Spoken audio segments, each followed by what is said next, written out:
Last night, something moved in my backyard, and by this morning, every single video from my security system had been completely wiped clean. My name is Carmen. I am 36 years old, and what I discovered today proved that the person I trusted most in this world was actively trying to destroy my life from inside my own home. I stood tensely behind my IT technician Ian, watching his hands type rapidly across the keyboard as he desperately tried to access the cache memory of my compromised cloud server.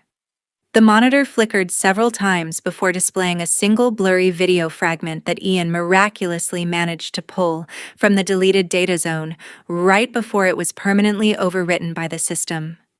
The short clip played on the screen, showing clearly how a familiar woman sneaked into my kitchen to pour a strange liquid substance directly into my personal water pitcher on the counter. Ian turned slowly to look at me, his face completely drained of color because his system log analysis revealed that the person who erased the footage had manually executed the command from inside this very house just 3 hours ago.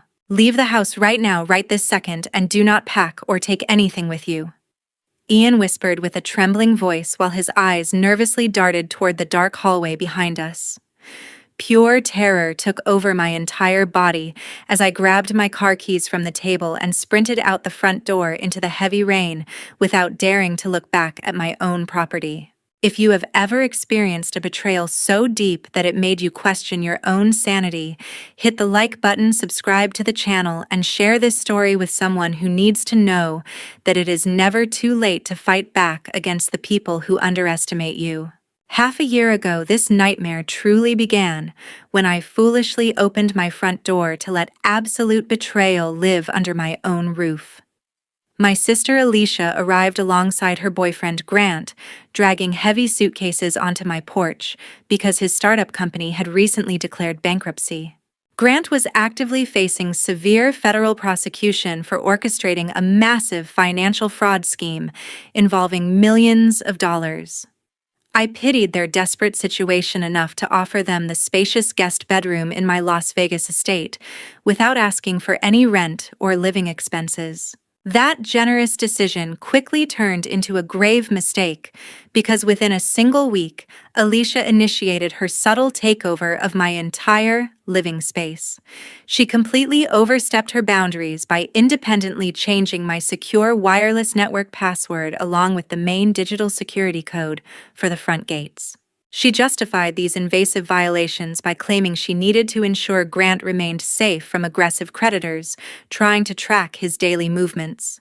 Her presumptuous behavior escalated rapidly as she demanded that all household delivery personnel must pass through her strict personal inspection before dropping off packages. She even began intercepting my confidential corporate mail under the guise of organizing my home office to reduce my daily stress levels. I overheard her conversing with my longtime neighbors over the backyard fence, utilizing the authoritative tone of a legitimate property owner. She enthusiastically discussed future landscaping renovations plus expensive architectural upgrades as if my hard-earned house already belonged exclusively to her. The psychological suffocation worsened when Alicia aggressively stripped away my basic right to prepare my own daily meals or manage my personal nutrition. She insisted on taking full control of the kitchen while citing my heavy corporate workload as her primary excuse for this overbearing hospitality. Every single morning, she deliberately cooked my breakfast before personally pouring specific liquids into the customized water pitcher I kept on my home office desk. "You just focus on running your media empire while I handle all the domestic burdens for you," Alicia announced loudly while forcing a brightly colored smoothie directly into my hands. Following her dietary interventions, I began experiencing excruciating migraines that pulsed relentlessly behind my eyes throughout the entire day. My usually sharp mind descended into a terrifying state of constant lethargy, where simple cognitive processing felt like wading through thick mud. I found myself staring blankly at important financial spreadsheets for hours without comprehending a single number on the glowing screen. My legs frequently gave out while walking down the hallway, forcing me to lean heavily against the wall just to maintain my balance. The breaking point arrived when I humiliatingly collapsed into a deep slumber right in the middle of a critical board meeting with my top investors. My colleagues had to physically shake my shoulders to wake me up from that unnatural sleep paralysis. She has been working herself to the bone lately, so please excuse her temporary exhaustion. Grant smoothly intervened during a phone call with my executive assistant later that afternoon. Their fabricated concern masked a much darker reality that finally surfaced through a sudden automated notification from my wealth management bank. The secure alert detailed an unauthorized withdrawal of $50,000 drained directly from my restricted emergency reserve funds. That massive sum was immediately wired to a completely unfamiliar private notary office located on the remote outskirts of the city. The notification clearly indicated that the transfer bypassed my standard security protocols by utilizing a forged digital signature tied to a newly registered mobile device. I tried to log into the banking portal to freeze the transaction, but my trembling fingers kept inputting the wrong security credentials. I knew immediately that neither of my houseguests possessed the legal authority to access that specific financial account without my explicit biometric approval. This blatant financial violation forced my clouded brain to finally connect the missing money with my sudden physical deterioration. I realized someone was actively stealing my wealth while deliberately keeping me too sedated to notice the missing funds. The following Tuesday morning, I immediately canceled all my scheduled executive board meetings so I could drive directly toward the private office of my lawyer, Mr. Hayes.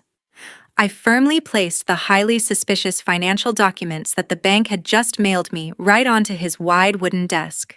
My verbal instructions were incredibly clear when I urgently demanded that he launch an immediate investigation into any recent legal transactions registered anywhere under the name of Grant. Hayes began slowly flipping through each individual page of the thick file while the deep wrinkles on his forehead heavily bunched together in absolute total concentration. He took several agonizing minutes to thoroughly analyze the complex legal jargon before finally looking up at me with an incredibly grave expression overshadowing his face. "Carmen, this is not a standard property transfer document, because this is actually a formal petition for an emergency medical conservatorship specifically designed to completely strip away your civil capacity," Hayes said. Fully comprehending the terrifying magnitude of their underlying danger prompted me to immediately leave his office so I could visit an independent private medical clinic. I cautiously brought along several physical samples of the daily food items alongside the drinking water securely collected from my own bedroom earlier that morning.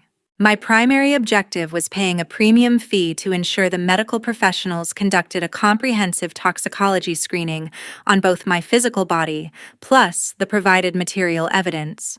Waiting inside that examination room felt like enduring an endless psychological torture session while my mind raced through the sheer scale of their horrific deception. "Your detailed blood results contain dangerously high levels of heavy nerve depressants completely matching the exact foreign residue we successfully isolated inside your personal water pitcher," the senior doctor reported. That chilling medical confirmation completely shattered the final lingering illusions I held about the supposed family members currently residing inside my house. The horrifying truth revealed that Grant and Alicia were not simply trying to quietly steal a few $1,000s from my emergency savings account. Those two individuals were actively orchestrating a sinister legal conspiracy to forcefully declare me clinically insane within the Nevada state court system. Achieving that specific medical conservatorship would legally empower them to completely take over my entire media company alongside my massive personal estate. They wanted to lock me away in a psychiatric facility while they lived comfortably, using the enormous wealth I spent decades building from scratch. The sheer cruelty of their coordinated plan sent a freezing sensation straight down my spine, while simultaneously igniting a furious desire for absolute retaliation. Instead of panicking, I drove back to the law firm later that same afternoon to establish a strict operational protocol with my trusted legal counsel. I explicitly instructed Hayes to maintain absolute silence regarding our discovery, while strictly forbidding him from contacting the local police authorities just yet.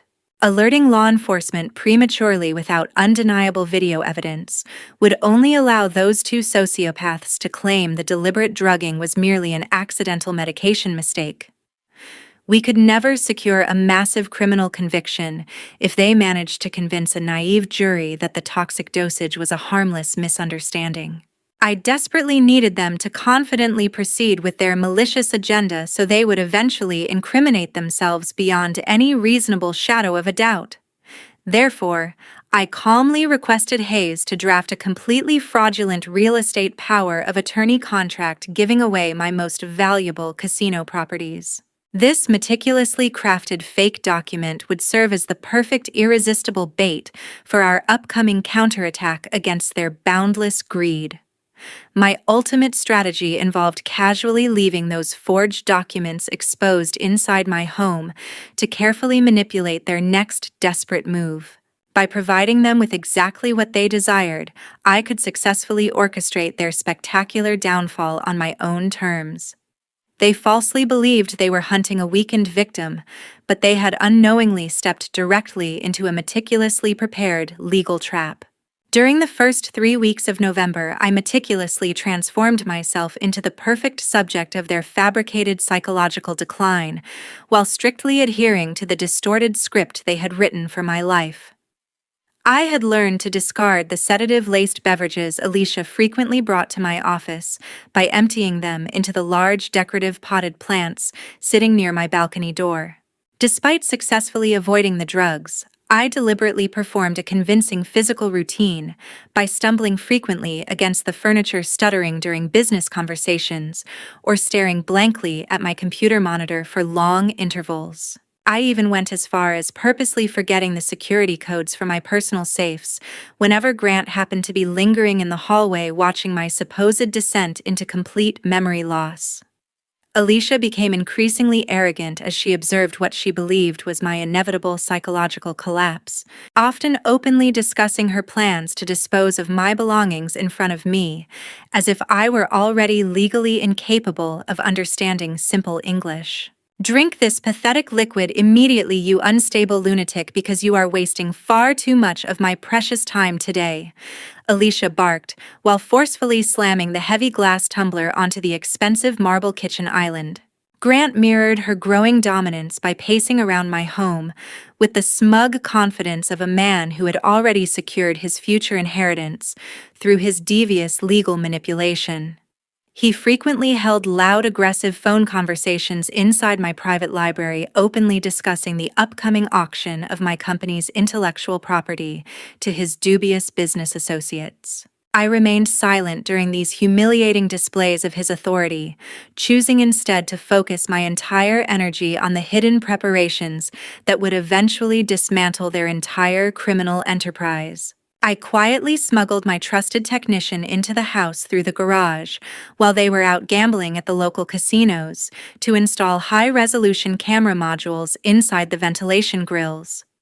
These sophisticated devices relied on an independent power grid, which ensured that my surveillance network remained fully functional regardless of any tampering with the primary home security system. Once the installation concluded, I placed the fabricated property transfer documents that Hayes had meticulously prepared right on my mahogany desk to serve as the ultimate temptation. These papers appeared completely legitimate to any untrained observer, yet they contained specific legal traps designed to trigger alarms once they were officially processed by the court. I watched the reaction through my monitor as Alicia and Grant discovered the papers while snooping through my office later that afternoon. They were absolutely ecstatic, genuinely believing that I had finally reached the breaking point where I would surrender every single asset I owned. "Everything is finally perfectly set for our final move tonight, because after we double the dosage, she will be completely catatonic and unable to refuse our demands," Grant whispered to Alicia while watching the footage captured by my hidden camera.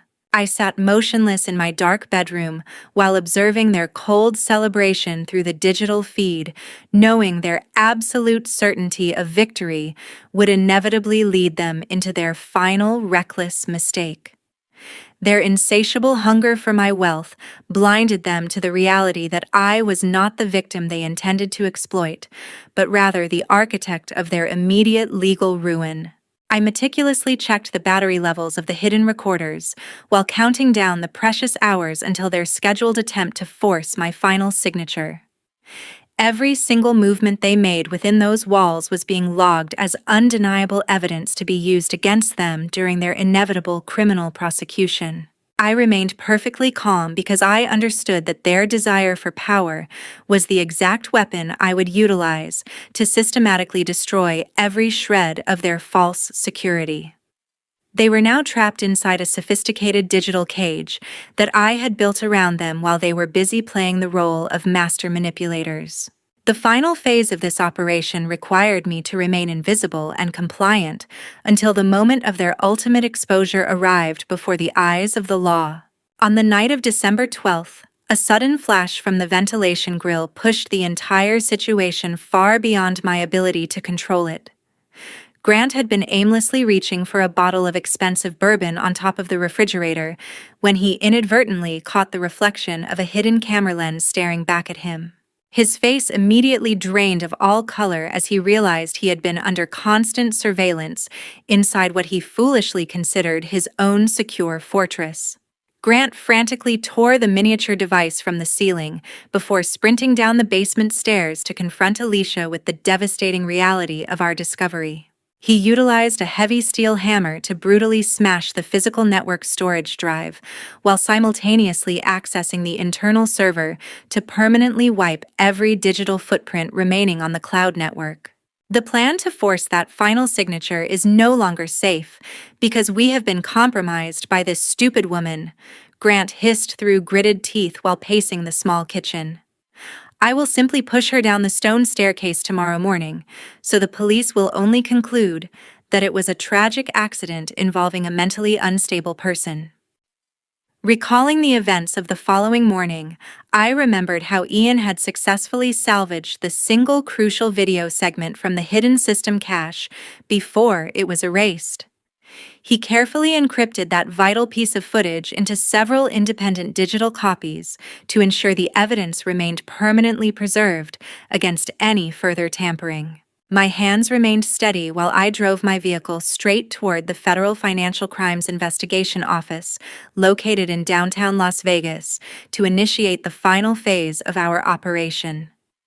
I surrendered the comprehensive medical reports, documenting the toxic poisoning, the fraudulent legal documents provided by Hayes, and the digital drive containing the incriminating video evidence. We will fully surround your residence at exactly 7 o'clock tonight, so you must simply walk inside and let them begin their final action, the lead federal agent confirmed, while finalizing the coordinated tactical plan to apprehend them red-handed.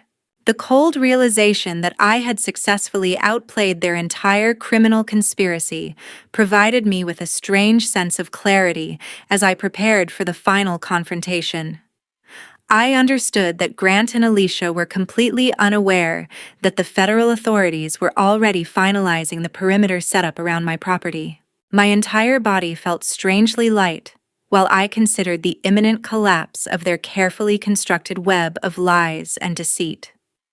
They were currently busy celebrating their supposed victory while preparing the fatal accident that would allegedly solve all of their mounting legal and financial problems forever.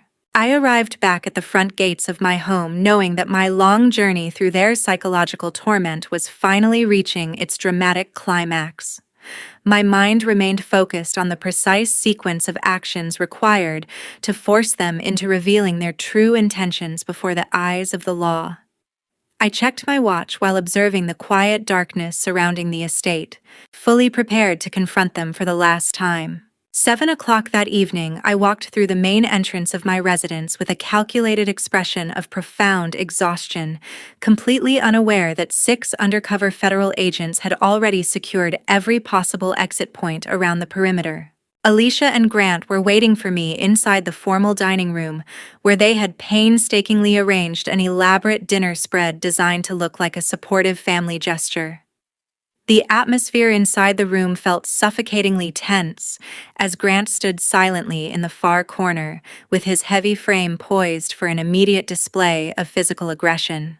Alicia approached me with a predatory smile while firmly pushing a crystal glass of freshly squeezed orange juice toward my trembling hands, as if she were fulfilling her role as a concerned sibling.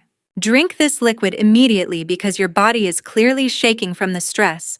Then sign the document at the bottom corner so we can finally finish cleaning up this mess, Alicia ordered with a sharp tone of absolute command. I stared at the glass for a long heartbeat before deliberately knocking it onto the hardwood floor, where the liquid pooled like a dark, accusing stain.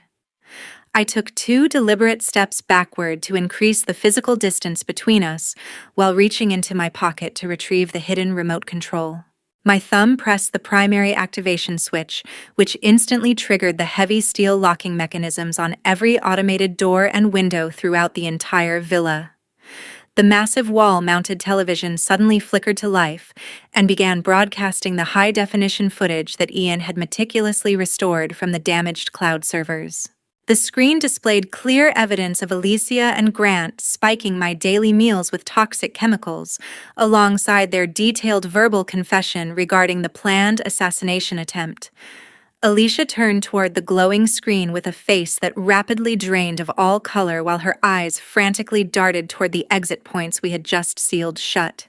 Do you honestly believe that one pathetic video file could ever save you from the consequences of this disaster? Grant roared while lunging across the table with his hands outstretched to choke the life out of me. The sound of shattering glass erupted throughout the dining area as the dining room windows exploded inward under the sudden impact of the tactical entry team. Before Grant could even reach my throat, the federal agents swarmed the room with their service weapons leveled directly at his chest, forcing him to drop to his knees in immediate submission. 2 other officers swiftly pinned him to the floor, while a separate team moved to restrain Alicia, who remained frozen in a state of absolute shock near the dining table. The nightmare of living under the same roof with these 2 predatory individuals finally terminated in that moment of total professional intervention. I stood perfectly still while watching the officers secure the crime scene, feeling the immense weight of the past 6 months slowly lifting from my tired shoulders. Their desperate attempt to seize my hard-earned assets through murder had successfully backfired in the most spectacular fashion imaginable.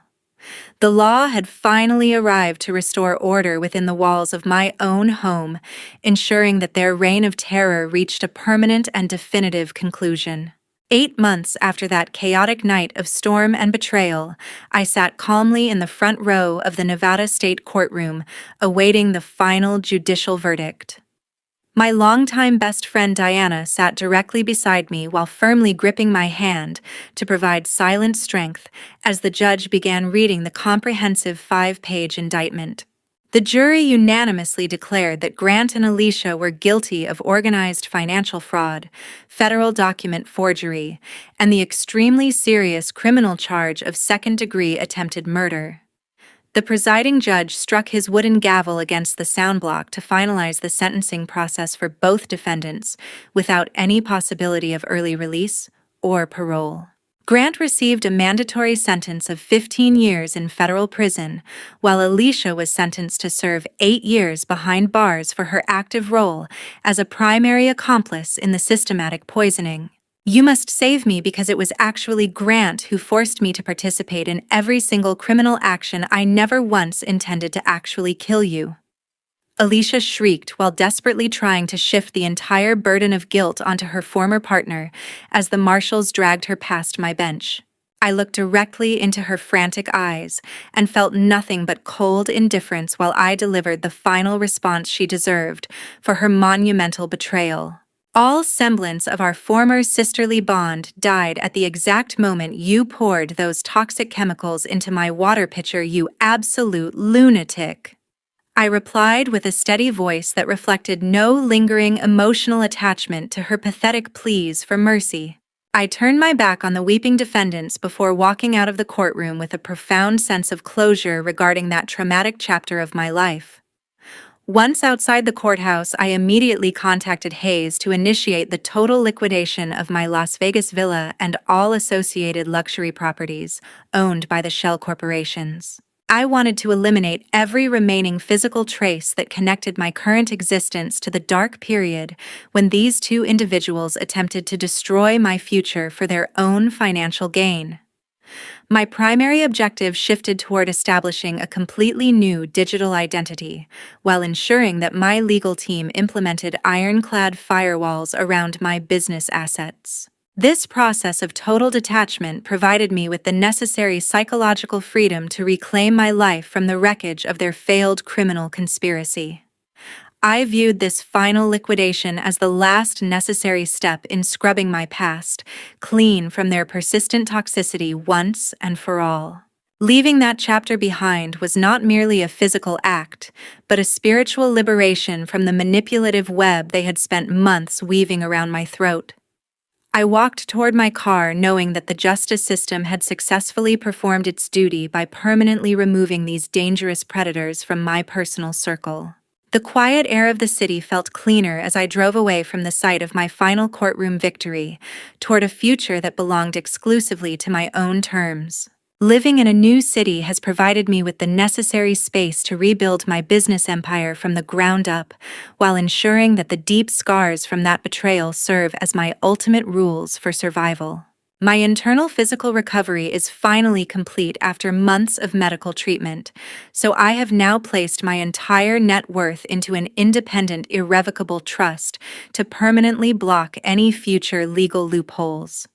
I refuse to consume any beverage that has left my direct line of sight for even a single second, because this obsessive habit remains a vital necessity to protect my ongoing safety. This traumatic experience has taught me a painful lesson regarding the predatory nature of human greed within the closest circles of our own family structure.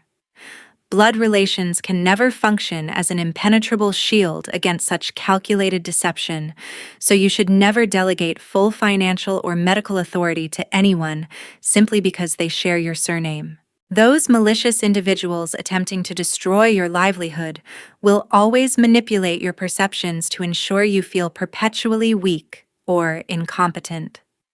Maintaining your mental clarity alongside concrete physical evidence is the only reliable weapon available to effectively turn the tides against these calculated predators. I truly appreciate every single one of you for walking this stormy path alongside me until the very final moments of this intense narrative. Your unwavering support has provided significant meaning to my journey toward achieving true justice after such a devastating experience. How do you feel about my firm decision to offer no forgiveness to those who attempted to terminate my existence for personal gain? Please share your thoughts plus your honest perspectives in the comments section below so we can continue this important discussion together. Thank you for your time, and I look forward to connecting with you in the next story. Many of you have been told that setting boundaries is an act of selfishness. You have been made to feel that saying no to those who drain your spirit is somehow a betrayal of love. But I want you to know today that your boundaries are not walls intended to push people away. They are the doors that keep your inner peace safe. You have the absolute right to be respected, the right to voice your discomfort, and the right to expect more from those who claim to care for you. Please remember that being kind to yourself is not the opposite of being kind to others. In fact, it is the foundation. You cannot pour from a cup that has been drained by those who do not cherish your worth. When you choose to protect your energy and walk away from situations that compromise your dignity, you are not being difficult. You are being brave. You are honoring the person you are becoming. If you have a story of your own, a moment where you chose to stand up for yourself, or finally found the courage to set a boundary, please share it in the comments. We are here to listen, to support, and to grow together. Thank you for staying with me until the very end of this journey. If this message brought you a sense of clarity, please press the like button, subscribe to the channel, and explore the other healing stories linked in the description below. Never forget, protecting your peace is not just an option, it is a necessity for your soul.